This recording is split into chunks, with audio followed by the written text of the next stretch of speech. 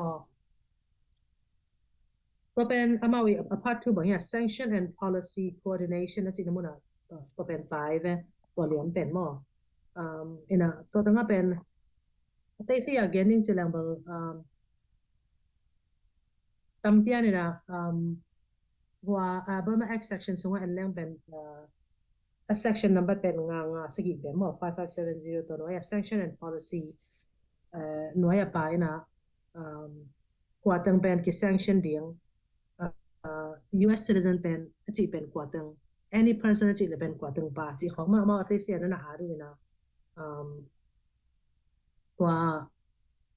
ตัวส่งเป็นตัวจังอัน section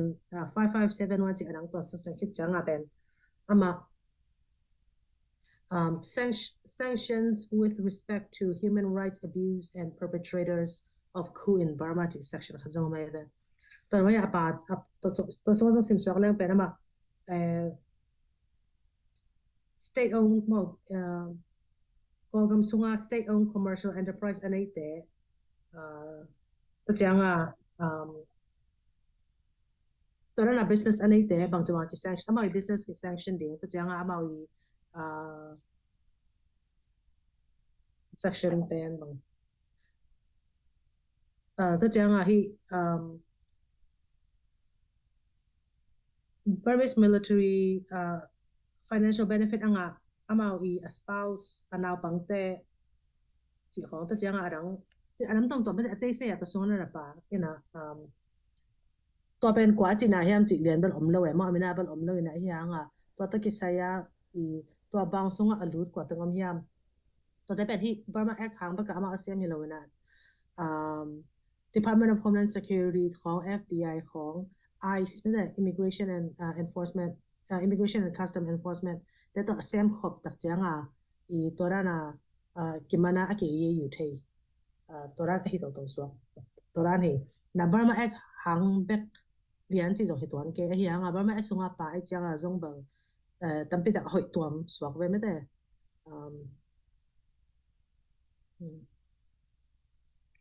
ลงน้ำนี่โอเคว่าฮีเลยลงกำตัวทำไม่ได้ตัวนั้นสิครับว่าฮีเลยตัวBurma Act นี่นะ refugee ตัวที่ใส่ทัดตัวมันไอ้ตรงบางอย่างอากิลำดันนะสักทำเปลี่ยนแต่นั่นนะซอสไปกับที่ปันอันนั้นตา refugee กำทุนนางอาป่าแต่ที่ตรงที่ตัดเส้นตัว2021 military coup ติดเสียงของเพียง CDM แค่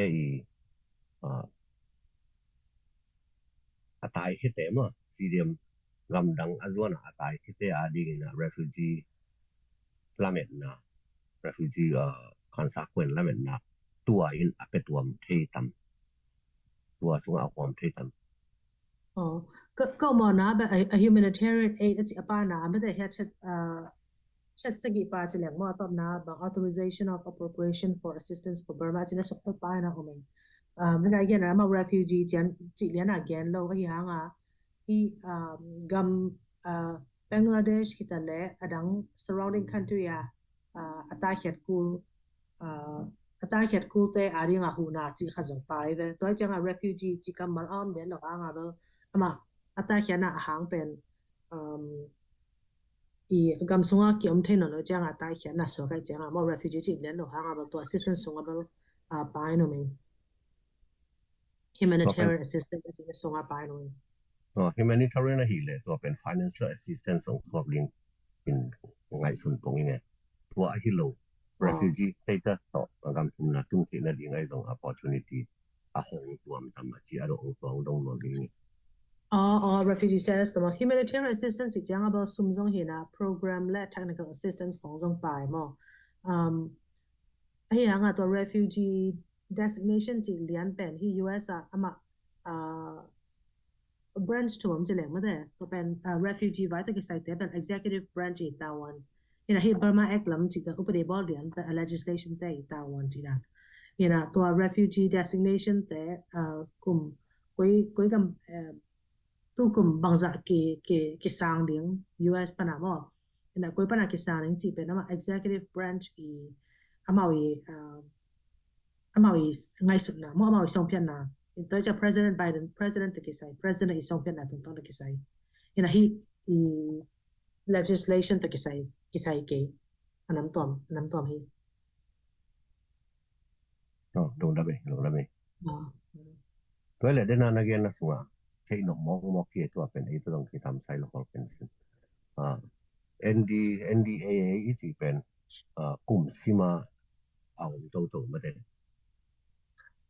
cùng sima có cái NDA authorization bill NDA bill xuống về action ai lo billตัวôngพอดีตัว bill อาภาษีตัวจ้าง appropriation องดิ่ง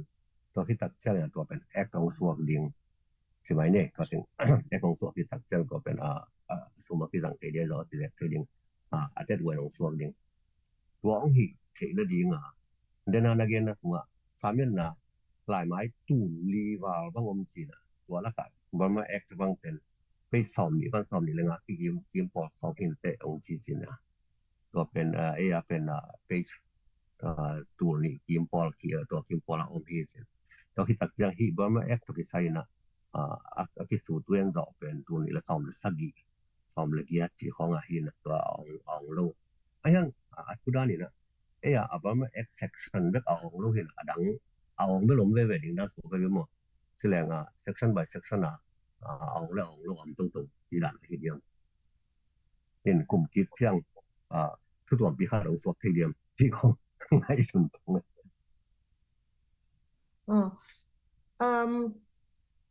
cùng sima bên NDA sunga Burma Act apa hello mo tu kum janga bek apa swak nung kum bên NDA sunga bên Burma Act apa hello ina NDA bên bill tat chimai ni ma kum sima compete na US compete na bên ama National Defense adinga bang chu zati hiam chi abona bill hina National Defense Authorization Act ke jewe bill min pen mo ina to pen tu khasa ko le song lu la khat pana ki pana atenu pen kum sima ong to den so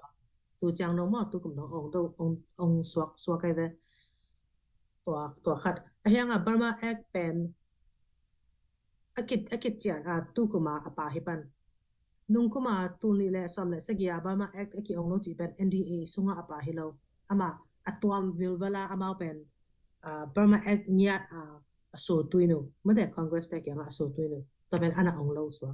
nung kuma zong pen so tuino Burma Act pen NDA sunga ko di hilo na tatara so tuino wa hayam chi le NDA sunga ko ding chi to abai hi tuan lo mo hak sama mai ve ina NDA sunga atun khem to zong apa den hi tuan lo Congress khem to zong atun nap tampi te ko ma hyanga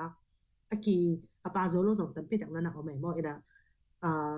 Presiden happy na to jadi ya tu kuma pen Burma Act pen ana pa zo swak NDA sunga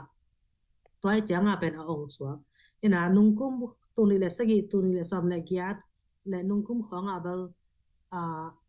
tatara amau ko ye changa ong zo lu swak ve on lo now zong pen ba ham chi le US politics pen ma Democrat le Republican bipartisan tamma ma ina khadena kentena na Democrat na introduce ai le pen Republican na support nom kon lo ai ke le Republican na introduce ai le Democrat na support nom lo chi dan tam ke changa ba ong zo lo swak ke mo ina tuna ahi NDA song atun tak changa ba NDA bel kum sima ong ai changa itun pe ben ong ding hi chi na ngim na to ana tuin we changa ong swak ai ve to na hin toy changa kum sima hit NDA song pa hello chi kum gen ong na hi na NDA song pa na zong ba tuna ong pen on ma zong ba amau tampi tak na ke kum hin ta we mo house te na ong pot house on kita changa senate yang ba kwa ke na amau zong adei lo te wo ape khian na khong zong om ve ta yang ba te sing ba chen len kyang ina va piwa atukim ta ko changa senate na vogue na ong so to ra de nung na mấy cái theo xịt sẽ thấy nó buộc thấy liền này lung dam ma mai nuam ma mai tun papau EMP papau le palian no gel zong e ading asung thuk deuh chi mai ni dot nom na niu le ma no zong hun pe phat ni no gel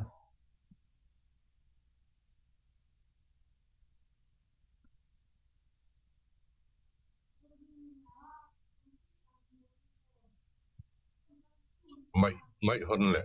do dong thwa ning ina igen gen chang ina tua NDAA sunga ki holo zo na ding ina zu esa a han chiam ma group bi khatom le kilomin a kolgam mi a hi a to khi chang a congress sum mi a hi zong in chi de mo to han chiam na te gen de nan to te bang tun gen de nan DVB te i interview na banga zo mi tang phat ma hite hanga ong piang hia hi a chi za donga ong hoi bang chira ong gen na hi tua te pol han chiam na a nang thei phi khak chi de mo no han chiam na ong suak we tua te pol jong e hanga ong piang pa lian chi min dei na a hi lo ha i han chiam na te jong thei no kwai sapong we ngo tua te ge thei na om ta mai ke le bang chira ki sak thei na la min la ke pe lang so we mo gen thei na om tam chi khat dung tam ngai tua lam pa na dek ta no han chiam tuan na te no han chiam na te u so we mo nhưng mà quên tấm pít cái này cái hàng trăm nghe mà US là mà tên là mo ama ko bằng cho bằng cái bản masak của liam chỉ là hi hey company US làm ông tung te pen US US cầm isu atak jang abel cầm mi hi na to en hey ya pan quên mất đấy biểu số pan quên hon pi khẩn ina AE representative there, Congress there, senator there, pen bang jabanga gending hiam bang jabanga dik dang ki yan thedi hiam chi pen atunga ba ki thei mi ba hi khange ko gam panang pai pong ina ba ki thei khol lo ina i power ni ben ki thei khol lo chi mai ni ina to ki pan ina en pe i thei za chang dong mo ina no pen to state na umula pen no i senator there ko hiam no i representative there pen hitang hi to te kyang phong set un bang chibaga gen ko ri hiam chi khosong tampi tak advocacy education lam da tampi tak apa khom yang na zong tampi tak ko mai bam chi la en pen ai vo hang ai piak chi pen tam ki thei ki hi songa bang ya democracy ki khaloi changa pen tam ki thei khaloi changa tampi tak ma da education piak kot ko ena to khen tak changa ko si California lampan hitale California kwa east west coast lam midwest lam east coast lam khem to wa mate ki han chan ma ena atunga ba Rohingya focus na pana kambum ahi na to changa dia de kena hi ethnic minority religious minority te ai struggle mate ai haksana te ông thấy sao còn chỉ lặng nào bao khi mà cái phơi si hòn pi khai na ai bằng cái i representative tại cái evangelion cái hậu pi đến cái cố lại mà tôi hàng azong piang tôi hiện na phong sa zong hi meeting zong lạc cố lên na amao tôi cái mũ khác lo hàng à bên amao tôi asem khom te tôi cái mũ khai về chẳng à amao advisor te bên tôi cái mũ chẳng à tôi phát bằng cái thiêu rồi thì bằng em chỉ là amao advisor te na bên amao advice apia hi zo changa pen a senator te representative te to ikimu sanga amau i advisor te amau ta sep khop te ikimu tak changa po khawe changa amau lim ta kaung gen thei zo ina lim ta ka na so twin thei zo ina to ta song kimu thei za chang nong kimu den mo china to ra khong zong i bol khong zong kon pi khadom ta changa hi ta pi ro phoi si tom pan zong ba hi religious minority Christian achin sei songa bang pen Christian tamzo i changa to te ki huna ki sapna ki bo se na pe US na bel tam thei kholo ina ama wi thei chang bal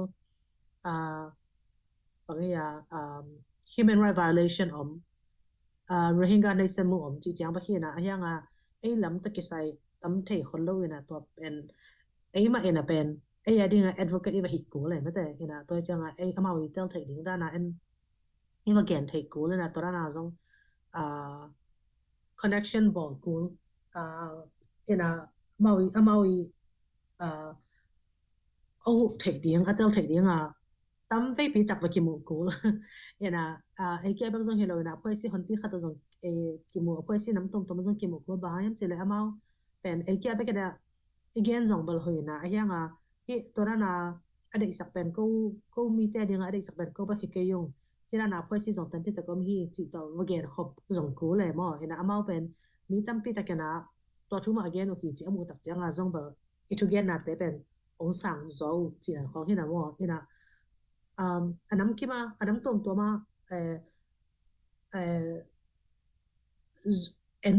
en na sep ke ko hi naนี่เป็นมีแค่เปิดไม่ได้สับขบนาเนี่ยนะช้าอ้อมนาจีขัดเป็นแต่ไม่ดักหลักหีจีมวย ลงได้ไม่เลย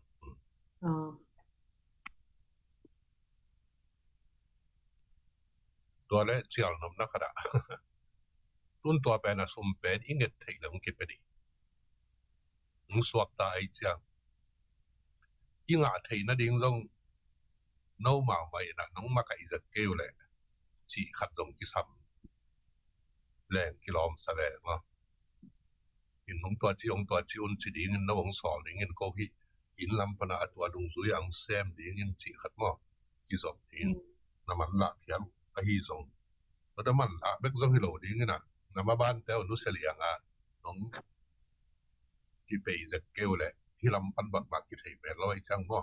วางข้างตัวต้องค่อยขัดตัวจีของที่ปันเสียเสียดิ้งน้องซอลแมงดิ้งพอดิ้งส่งผมจีสับขับมาไม่จีขัดนั่นน่ะไทยคนสักแล้วจะต้องสว่างหอยเจที่มาตั้งปีดักสับขบดิ้งว่าตั้งปีดักฮีนะสมมติจะเป็นที่มันก็เป็นที่จีเลียนน้ำเล่าไอ้เจ้าหิมะได้ลำปนาตัวน่ะเล่มตะกาแกลขบดิ้งไม่แต่กุยตั้งUS computer push to ding ima to ding tam ta kesa azo izu thei ding isabin mo hi izo ya zu le ha tam ti ong ke thei o chi mo yan nan ma hang yam chi le PDF da hi le PDF da zong hu ding hi le ta ai chang a mo hi tek chi mo hi lo ai chang a to a CDM da hi le zong ai CDM tengin ma ham tang ding chi khong ai phut na ding yan nan sin sai bang a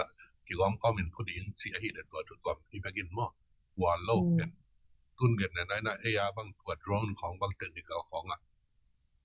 กี่เหตุที่อุ้มสิบไกลเลยก็ได้ท่าหน้าบางเป็นจะได้สุดได้ท่าหน้าบางเป็นอีตัวเงินพักแรงสิยังไงไม่หมดโดรนของเทคนิคละมาฮาร์ดบางทีถ้าฮาร์ดเหมาะหลุดอีกจังอีรอบจะได้ขัดกันดีนะว่าตรงของสีของตำปีตักที่ลำปนาสีนี้ถึงตรงโนองกิเทสักผมคิดให้สักสิจังผมจะสักทีนึงโดยเลยแต่ที่มุนะหาด้วยเสียงนะที่ของที่ปันส่งกันมั้งว่าดุงว่าสาบางทีมุยบุญตะไคร้อีกที่เราเทนั่นเองนะที่บางโอ้โหเทดิ้งหินที่เขาต้นเงินนะไอ้แกงว่า communication แบบห้องไล่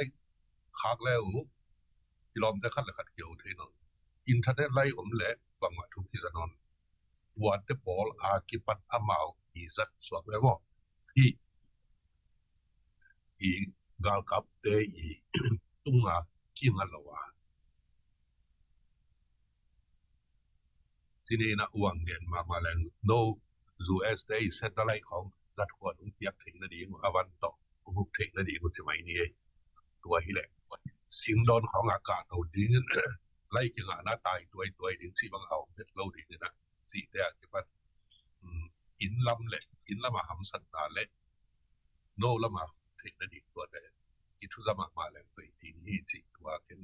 ก็ไอ้สุนัขปักขัดหลบสีได้ไม่ว่าอุตางเงินบอกหลบทำไมเนี่ย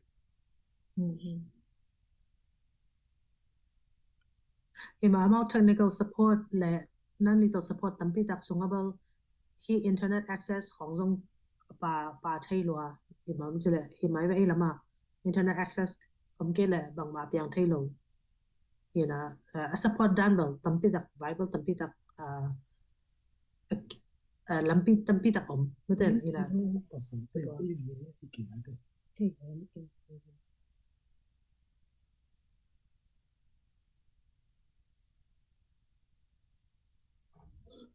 pa pau nang hun la tu le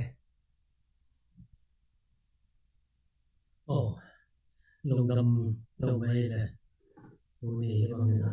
ý xua ý bảo nhiệt độ ý bằng thủ tệ xin chuyện kiệt thì nên mà để là tận vay sai để được thì là tụi này bằng xem mà đồn cả ý tôi cái sai là NDA USD NDA phải bằng xin chuyện thì mà để là tận hàngนี่นะกี่คนจดนกเป็นตัวปลียนี่นะตัวอนุวางดดแต่ปอยดงนวมที่เนี่ยเดี๋ยวกินนะจะไม่ได้นี่นะอามาเกี่ยงปนี่นะเปียกเทจะไม่นี่โอเมนะลำบังปนี่นะอิงเกตเทกี้ยาเลยตัวนี้นะเป็นอมนับปีนะอิโซSekia ada beri yang tuan dong di ciran katina ngai sumber ni. Tuhi mana na tulai tak ikol gam sumpan ni na cinsek sumpang dia bang pen ikam siat na mau siriam miu ne alaya miu ne soi khat mo khat to jaki tu ni jang dong ma nidang peka kipan miu ne tet pian ma kiling tet cibang dan khat hien budget khat pe na ri khat pe om ne zong na chin se bu pai dang ni na kal suan te ni pe zo ha sama ma mun pian khat om sai to lai tak to la ji hit ta chen na ICMCC bang chin se bu pai dang ni na này là gì là mà ICMCC om chỉ này tôi thấy defense phải là mà chỉ là hằng CZDC om CZDC làm bằng cái bắc mai là hằng này NZUZ bắt này là đặc biệt sung sung trào vui trào tăng tế đặc biệt rõ sung sung bên Siagen ma den khut sung bang tung kholo CNF ten ama wam chipena bronga mi bela gal atai asin tak te yang pen tung kholo tai chang himang dan nepsi achi ani tung ton panina iet tak chang na ki kyang bronga tuân thể hiện là coi chỉ làm bi tòn thì rèn coi chỉ tôi chơi là hi sẽ dùng bằng hình dọc humanitarian department khác này in ai hàng là tên là humanitarian department yêu hàng là amao NDA bằng là kia là en bằng để bắt tiền bắt sẽ có nghe thì bằng hình kỹ thuật bằng hình sen là en hi to là gì om hi cha cái bản này hi tổng khát hi mà bằng hình hi NGO lại đã khát in bằng to là tiệt mặt phim là om holo chỉ ấy để quay chỉ là làm bi tới là thì thì hiam chỉ khát lệ bằng ấy rồi nên là bắt đầu chỉ bằng là anh ông họ mà rồi sao ông tê không mày là tốt để tất cả nông làm bằng mày là nông mà cày phát mà điều bên cái sản khali chỉ khát đồ trên xe tiền môn là ICNCC ของตอนนี้ตัวแต่ CDC ของตอนนี้ไอ้เกล NGOs ของปนังไปที่ละตัวปนังที่หอมที่จีเลยสองเป็นไอ้เกี่ยงเนี่ยตะเกียนะอันนี้เนี่ยอะไรนะไอ้เกี่ยงตุนใช้ได้ที่เป็นหักสเปียนที่มุนขาดหอมไอ้แต่ตัวลำปีขัดไอ้สนใจได้ที่ขัดที่สำคัญยังจิกกันลงสิว่าหอมนี่ตัวเจ้าเนี่ยนะตัว2021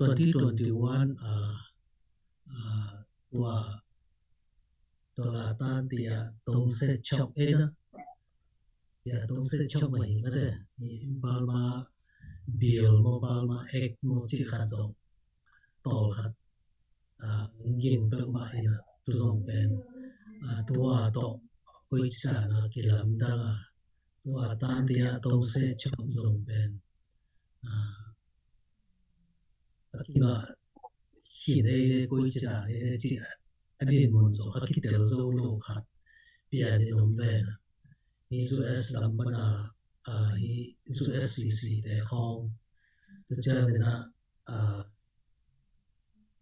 ni ma lin chi mai lang hi zo tum mung ma da la te zo om ta pi ta om ne so tum mung de khong ba le zo amao li la na sa tum ton ba chiam noa be la he Mizoram Aizol Hong Kong song om li ko si ton om song bi den ne bi pai sia hong introduce hong ball ayang na pam se pia zo la om ton phalo chi dan khat hi ni te po ko chi da ki lam da la inga thing na ri khat om hi nei man ni inga thing na ri izok thing na ri chi to da pa chi da tung ton pan mai na ken be la kom le te ya ta ti ya tong se chok vai zom ho tu ta inga thing na ri ei zom tu chang chi ni ko chi da chang chi te po ho đồng hóa bên này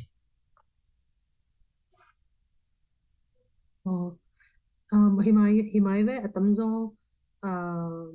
hi humanitarian aid inga thina nga bel tampi tak isep to ding bel tampi tak ka ma hi na en zong NUG hirana lolos tulai ta ka bang NUG tên là mi khen bảo đinh ở biển đinh bèn anh ngã lâu na giống ám là bảo ám kéo giống tầm biết đặc kiểu tổ thể đỉnh mất đấy tầm biết đặc relationship building thể đỉnh giống bảo tầm biết đặc tổ đỉnh giống chụp bị sai như là tổ ban nào nên là thể tổ đỉnh là xếp tổ thể nắng mò là ai làm ban nào again thể đỉnh giống tầm biết đặc again thể đỉnh giống cái sao mình tay là tôi chẳng là hi thì theo sát tan chỉ tôi cái sai pen cuối mà tung na lo hi chừng nhau với ngô cái thế nó chẳng là mò chẳng liền cái dòng tôi sẽ chẳng liền cái nào cái thế nó chẳng là bel cuối mà mi cái bên là bel có cầm sung áp giác cái nào bel cái hàng chẳng bên này hàng là tôi chẳng bel cuối mà kịp quảng này lo chỉ khát bóng then again mà bằng US dan zong pen amao tôi chẳng là Department of State không bằng họ đó cái hậu suất bên là chụp na pen tôi là mau bằng từng cái sầm sạc cái ya mấy mỏ quả president béo hiam amao credibility as a credible organization chỉ chẳng là bên bằng organization để chỉ là hiam amao as a organization để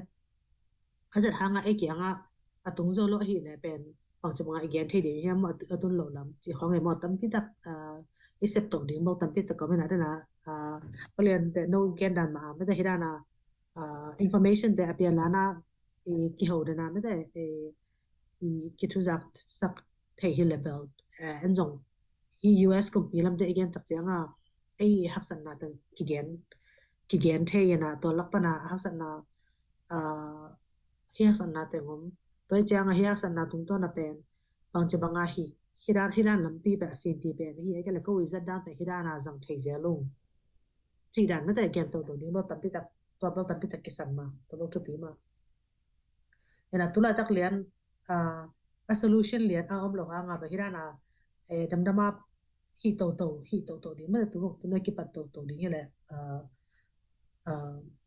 tu na ki pan to lang mo lam pi khat ong ki hong to di ngelo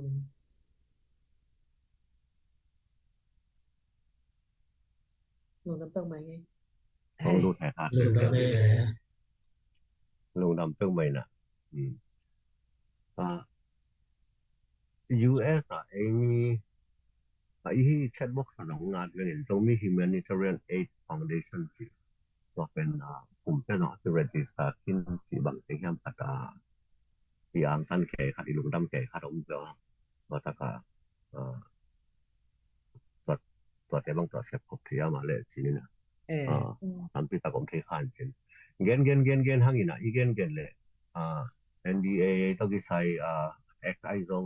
authorization ไอ้ตรงต้องกิจจัง appropriation ไอ้ตรงทีนี้นะก็อีเกณฑ์ตัวกิจจังอาตอมนะน่าเสพเลี้ยงแต่งอ่างตุงตัวน่ะอีลุงกุลน่ะแต่งอีเดน่ะแต่งตุงตัวน่ะนั่งตุงหมังตุกินหมอกกินน่ะเกณฑ์นี่ไหนใช่ไอ้เราแต่งใจกินพิกัดกิจจังตุนตัวอังเสมโอแรงกิจดิ้งด้านตะกี้บางอีน่ะไอ้ตรงนี้นะไอ้มีตัวไอ้มีแต่กี่ปอนไอ้ตรงนี้นะตัวไอ้ Spring Revolution นะไอ้ตรงนี้นะที่ฮันเชียมนะตามพิตากาเดียกินนะนั่งที่ปัน US เอาทางกัมพูชาเอาพวกมาตัวนู่กำลังต้องคิดแบบหมอกที่เราอินะตัวกำมีบางส่วนที่แกนับพิวจินที่กำเลยมีน้ำมาดิ้งไอ้ตัวนะตามพิตากน้องฮันเชียมนะเท่าเลยน้องที่เปียกเขียนนะเท่าตัวเต็มตรงต้นนะที่กำมานะเชียมนะมีน้ำมาดิ้งอีกำมาดิ้งนะเชียมนะไปตัวตัวไอ้เชิญนะแค่น้องทางเจียลเบสสอนที่ไม่ดิ้งนะตัวเดี๋ยวนะอีกอย่างตัวตรงนี้ Humanitarian Aid Foundation สิ่งของต่อที่ขุดขี้แหล่นะเสพครบเที่ยวมาเลยตัวตากระตรงไอ้แต่งมาต่อที่บางนี่นะมาฟังคอมเพลย์มาก็เป็นองค์ตรงแนวลินจินตัวที่ตักจังขัดพันนะไอ้เอ็นเบลอีกอย่างตักจังไอ้มีแต่เจ้าสิตักจังไอ้อาดิ้งอีกามาดิ้งมีน้ำมาดิ้งอีกมันน้ำสวงไอ้ปวดอาดิ้งจิตตัวตะการจุ่มโตสักปะฟังนี่นะก็กำบุปผาดิ้งตัวตรงนั้นเสร็จดิ้งทำที่ตะผมเนี่ยตัวแต่ตรงอาศัยที่เสียทำปิดตักนงองฟังผมก็ต้องคิดดูนะมีน้ำมาคอยสั่งคอยสั่งตัวเซมลายดิ้งถ้าเสียเห็นรอยน้องหันเชื่อมดึงเป็นตัวเจียวเบะสอนเป็นไงนี่ไงมาลุงดำเพิ่งไม่ก็คงดดเบะดิ้งก็นอนเกลุงดำมงคงนอนดัวตัวแต่งเรียนซ้ำเลยก็ลุงกุลน่าจะองเฮลเบะสุขีหมอกยังไงลุงดำเองลุงดำมะใหม่น่ะ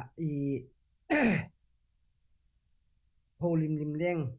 ที่เบะยิงตั้มปีตักอมินจินยาอุลังโนวินาโกยัตุสาลัมปนินาบังมาฮิจิเบงบวงอามาไกจิลอมโลจะเอวีบังเตกานาคิปนินาโซเลนฮิมิทรีนฟาวเดชั่นจิพับบิกจงปุลักนามนายเกนะอุลังโนวินามังตุเทมันินามันนี่เห็นละตัวคิดตักเสียงนี่นะคุณข้างนะลำไปนี่ตัวคิดจักจังหุ่นนี่หลายเละทีนี้ตัวจังนะกิกุมตัวกิกนี่เลยล่ะอุลังโนหุ่นเปียปัดนี่แหละไอ้เบลุงดำเปลวไหมลุนคำไอ้มีส่งมีปิลตัมปีกิซัมปิลเบกิลวินาอีกามิเลยาเวตัมกินเฮดโลเอาโลเพียงจะดงอินิยมลายตากินะตัวนี้ได้บางกินะนงเกลทานงเปียกนงเกียลาถูตัมปีนงเกนลุงดำมาจิงเกนมาสนวมิงไงเกบลจานีในนี่จึงสังในนี่ของลุงไทยปนินะองทวักเปียนขายนี่นะ sorry มาไม่แต่นา NDA ไว้จิตเตจงอีเทจัดแต่กันนะอีลุงสิมาเวอีเซปเทลวดลำสามโลya Dr. Rekyo Tapa Valiant te Paul Toki Hovina hi thei zai nung hi khong a jong sinita te kianga che jong sinita sang ina amau advice te kianga email hakin chi ai jong tampi kai thei bangun nai ongin ei hi zo ta tak luat chi tak pi om lo hang ina hian chiam na tek pasian in tun ong mol so ding hita ai chen ilung dam pe ma to chana Zoland Humanitarian Aid Foundation chi bel a tun hi kolgam boy na kum ni bang ching ding hita na nung to kum bul lamina Korea lama ten jong ama vi tu mi thi vai hilama tiketong zuak ding u chiang benga kong zat thei ding om hiam chi khong da tu te ki nei lo ki pa pot to chang i khong ma jong in lam hu nang sum la pai ma ki sam in i ke bang ke company up lian te kiang khong ka ki mu te to le chong pen wa mu na ko min ba cheka bang min ading ko ka hiu hiam chi mo ko chiang ki nei lo win cái mình chỉ đi ngắm sa mạc mà in chỉ lâu lắng thăm mồi ngát phật phật đi vô chỉ từ tam mongไปthấy mà luôn chỉ nộp na phơi si khát tại yêu na phơi si khát in iom idin phật cái lệ kalaswan na tampi takte pe nong nong kai sak thei jong tampi mai te chi to be sa oktuba kha ina goi hi ipol na chỉ tebel hiteng pana ipat khiat chi hiang zai ki huam sak nuam ma hi zoi na hi dola dia ding na dola dia ding ki sambang bazat thei ding e ma jong mai lam kalson na ai bazat zo khang la chin Zoland Humanitarian Aid Australia katen to chiang hi company hiam foundation mek chiniam bang hiam chi donguna amao ma mana chenong pe zon foundation chi law chin hoi ding hi ven chi te foundation be lap to win to stain approve pia kit te tun iam number dong kinga IRS pana in 51c3 pen asol lovin kinga in te in kinga siang lian nai ke in chi chiang hi na bang bang zong hi pen hilama bek tham lovina ki samdan dan in tolan ya ding zat thei ding e zo mi sung bek chi jong hilo ki samte jong pu nang net le era kong tua ma bor sak nel ding ina chi bangina tang zai i tolan ji và ai tang zai takin sep zok thei na hi khang le chi to ki wa vai ho mina tun ta yo na phoi si khatina ki om suak ina aqua chi lo vira ivek pia hi na America gambo pai jong le tung mum tuan to ma tam emi tam lo la te om follow ma phoi to jom follow to ten jong asuma pai khong ma jong khang no pu le hi a benga kong ma personal min to teng lem non den follow to chiang a hilama text vai ma bang ma chi bangom to wai chiang chi to bang ana vai hom hiong in mai lama ulun kham bang jong tu nong lam bel khat vei me sei khang ngei vengin chi personal lian ina ki contact na om lian nai ke ina mai lama ki samdan ong dong to din yung nang zo ki samdan ong mapi to win la kal son khom to ni na na se khom ni chi to tenget pa khidingai talung dame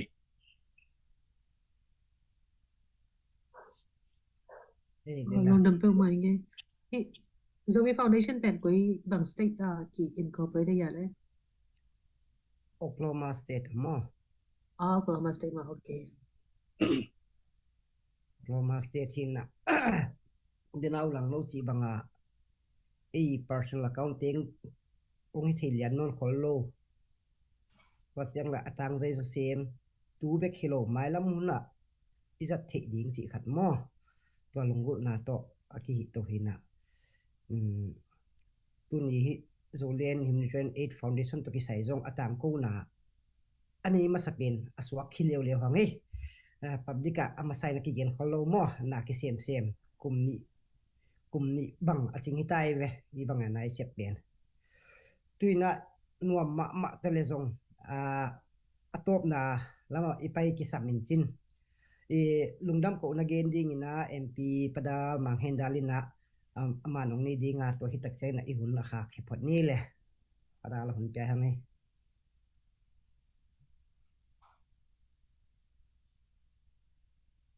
Iwek ki tunga lungdam ma mai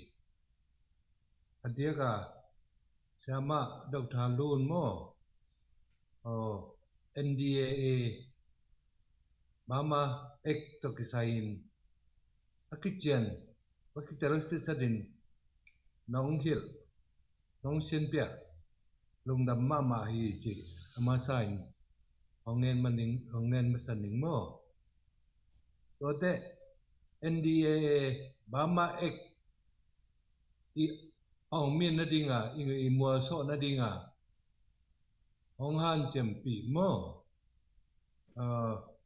ngam danga USA Tolanjia revolution na supporta campbell kon ngam mi chin sei dầu mi campbell tunga lungdam ma hi na han chem na teu jong teu pan hong thuk ki ring hi chi hong ngen no ming mo hi na ei lampan humanitarian to thu tập hiện adika mo humanitarian to kisai in muing mo ina ei lama CDM ingam ilaya imipi te CDM nong tamma ma ti khala CDM ma namni in ngen no ming mo nam khada service CDM Vun than CDM hi na adang khat pen mi pi CDM hi mo mi pi CDM ti te disobedient ungna bulu ngal kap te longwa let khan bet lawa alang pang imi pi to sung pana generation Z chi ikang nau thao toya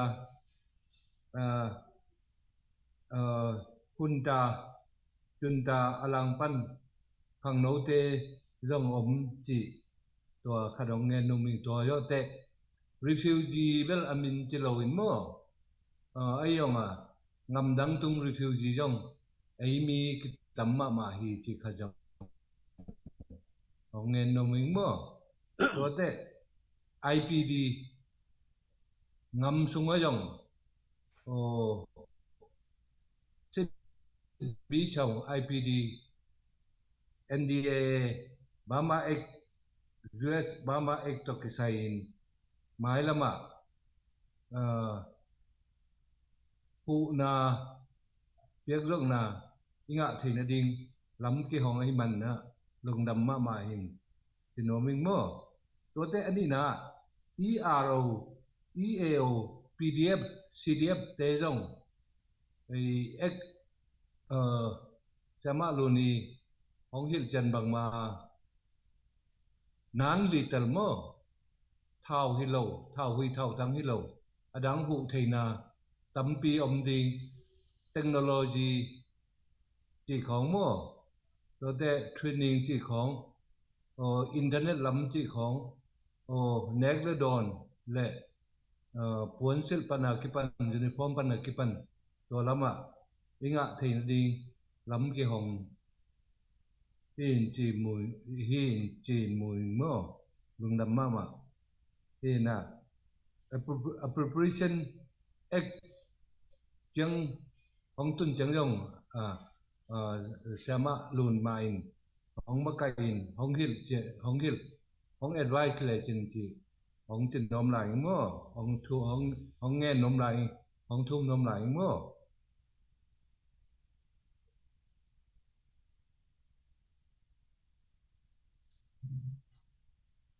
to te tununga NDA Bama ek to kisaya 2021 mo 2022 mo chi thu leng thu izak dòng sama lu ni hong hil chen cheng cái thầy mà chỉ dòng lùng đâm hong cầu nó mình mò thì chẳng là tua bên Congress pan ki pass dấu lâu in asi hi mai mo na tua en i lampi inga na ding pu na asumel thua kinga kin ji na yong lampi iman keile piang thei lo chi yong i thei sa hin mo na tua 136 million thu hong in changa ei kol ngam bup ti mai ni zo sung chen sung lo nga aking kin pit pet tam min mo sama lo ni na thei mà nang ma yong apa hin mo USCC chỉ khong rồi te denga chỉ supapau chỉ MCA Maryland Chin Association chỉ khong mo humanitarian group chỉ mai ni committee tom khong in ahan cham naw yong omin data proposal akep sa yong tampian dingin ay lampan nai lo hite tua ngam sung ngam pua korong pana te le sama lunin dong hong makain tua bang tilam in pai te ding chi tua hong advice le chin tha ki chel denga pasuan te palien te chi da tha ki chel hiloin tamai pi tawon chi khalin mo hong ngai sun ja le chin hong ma kai thei ja le chin chi tua hong thum be no ming mo i bil long house le senea ki pas nei te i bil panin na eka sok na ting yong tamara Joe Biden in solo in lên mặt hông thu đi là ki implement thầy đi ki rằng thầy ta đi chỉ lùng ngul là muôn mọ là lắm bên là tâm pi cái này thì chỉ hông nghe bệ nó mình mỏ tua rồi cái lệ i gen thầy là yếm sắt là ngâm xuống tấm lốc khi mình mỏ thì là rồi bác mà dòng aki miêu lên thì phiền thì chỉ tòa hồng ngen bệ nó mình mò rồi thế việc pi tung lùng đầm hong cả kem cầu ngầm sung ngầm po pan lệ krong pan hi yong mo bên pi thế yong giá đẹp dù pan hi yong việc pi tung lùng đầm thì hồng ngen bệ nó mình mò thì na ibeka ni so na ni tum na lama kempo jing pha ni tak pha tin i mai lama i kal son na te yong to pa in hong pan pi hong kal son pi ding chin muan na lien pi to lung dam na lien pi to ibek iom na te ka đầm chân ni chin hong nâu sa ding mo lung đầm ma mai ingal ki dấu dek ta lung đầm ma mai pada kichian ma tu ni kun man pha tam pi tak ong pia ya siama nu lun kham hi bang zo mi sunga ini pen ang tang tek hangina mai lam huna jong ama mai na ong ma kai ding ama akiman ke ki ding kithodong ding hina i ama jong ong ning pe ma loina nidangina apan na sat sangina ha to same thala thaki dingina zolen human min ma to song zete few min hi join pdf min to hi join achial thak ni le lungdame le tu ni hun hi chiang hi sak phot ni